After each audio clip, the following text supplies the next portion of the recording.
The Galactic Council's declaration had been unanimous. After 300 cycles of observation, humanity was deemed irrelevant to the greater cosmic community. Too primitive, too emotional, too chaotic, the verdict was transmitted across 1,000 worlds, and the galaxy moved on as if Earth had never existed. Bella stood in the abandoned human embassy on Zenthar Prime, sorting through the last of the diplomatic archives. The crystalline towers outside reflected the binary suns, casting prismatic shadows across empty corridors where humanity's representatives had once walked with hope. Now those halls echoed with silence and defeat. They didn't even have the courtesy to debate it, Bella muttered, her fingers trembling as she sealed another data core. 3 centuries of trying to prove ourselves, and we're dismissed in a single session. Kanat materialized beside her, his holographic form solidifying into something almost tangible. The artificial intelligence had been humanity's most advanced creation, a bridge between human intuition and machine precision. His angular features carried an expression that might have been concern on a biological face. The Council operates on logic matrices we struggle to comprehend, Kanat said softly. Their assessment was based purely on technological advancement and unified governance. By their metrics, humanity failed both criteria. Failed, Bella repeated bitterly. She was the last human diplomat in this sector, tasked with the humiliating duty of closing Earth's embassies across 12 star systems. At 28, she had dedicated her entire adult life to bridging the gap between humanity and the stars. Now that bridge was burning behind her. The holographic display on her wrist flickered. Bella, we're receiving distress signals. Multiple sources, she looked up sharply. From whom? The Kresh hegemony. The Voltaic Syndicate. Kanat paused, his processors clearly struggling with the data. Bella, it's coming from everywhere. The Devourers have breached the Outer Rim. The name sent ice through Bella's veins. The Devourers were the galaxy's nightmare, a silicon-based hive intelligence that consumed entire worlds, leaving nothing but sterile rock. They appeared every few millennia, and when they did, civilizations fell. The Council? Bella asked. Already convening emergency sessions. They're requesting military support from all member species. Kanat's eyes met hers. They're not requesting support from Earth, of course not. Humanity was irrelevant. The next 72 hours became a blur of desperate transmissions. Bella watched from her isolated post as the mighty Galactic Council's fleets engaged the Devourer swarms.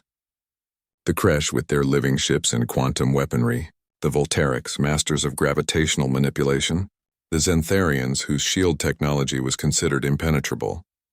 The Devourers tore through them like tissue paper. Casualty reports are catastrophic, Kanat reported, his voice uncharacteristically strained.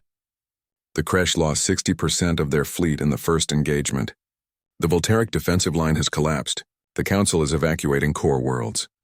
Bella watched the tactical displays with a strange detachment. This was the galaxy that had rejected humanity. These were the civilizations that had deemed her species too primitive, too irrelevant to matter. Part of her whispered that they deserved this. But that part was small, and Bella had never been good at holding grudges. Kanat, get me a channel to Earth.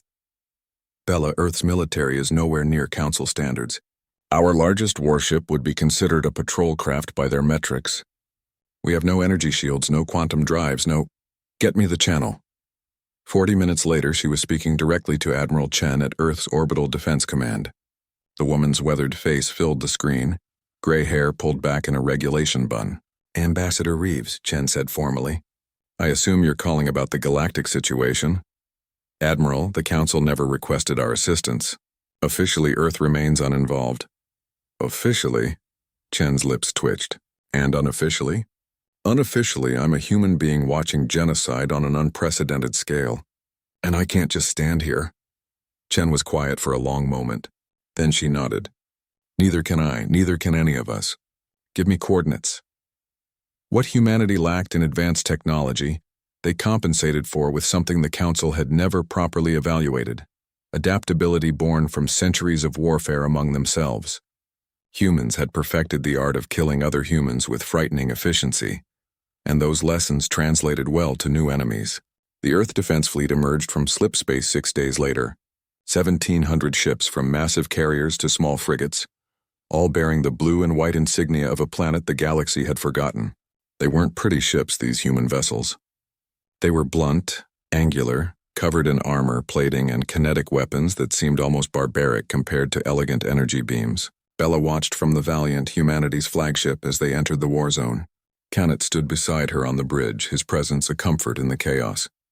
The Devourers are adapting to Council weapons, Kanat reported. Their silicon matrices are learning, evolving. Energy weapons are becoming less effective with each engagement. Then it's a good thing we still use bullets, Admiral Chen said from her command chair. The first engagement was almost anticlimactic. A Devourer swarm, 50,000 strong, descended on the human fleet like a metallic hurricane. The Council observers, watching from their distant safe zones, transmitted messages of regret for humanity's impending annihilation. The humans opened fire. Railguns accelerated tungsten slugs to relativistic speeds. Nuclear missiles, considered obsolete by Council standards, detonated in blooms of atomic fire. Kinetic interceptors, simple chunks of metal moving at incredible velocities, smashed through Devourer hulls like hammers through glass. The Devourer's adaptive algorithms, so effective against energy weapons, found themselves facing a problem their silicon brains couldn't immediately solve. How do you adapt to a piece of metal traveling at a significant fraction of light speed? The answer was simple. You don't. They're not adapting, Bella whispered, watching the tactical display in awe. Our weapons are too simple, too primitive. Sometimes, Kanat said, and she could swear there was pride in his synthetic voice. Primitive is exactly what's needed. The battle lasted 6 hours.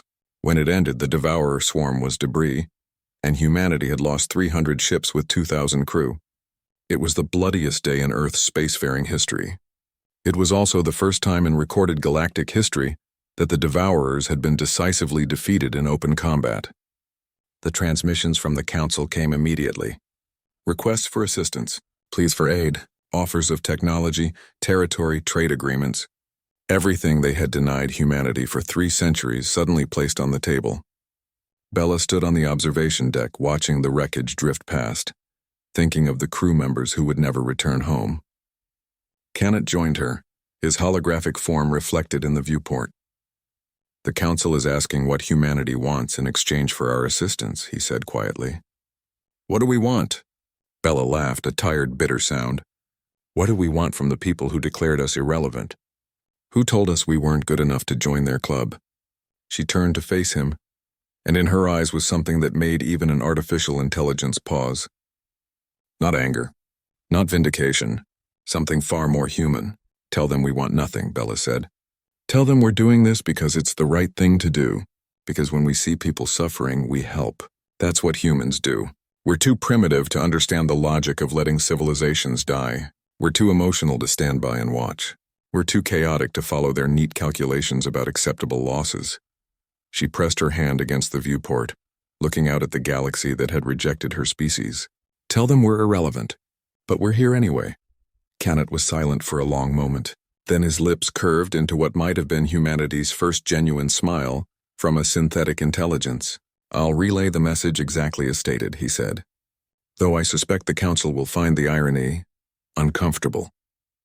As the Valiant turned toward the next battle, toward the next desperate fight against an enemy that had terrorized the galaxy for millennia, Bella allowed herself a small smile.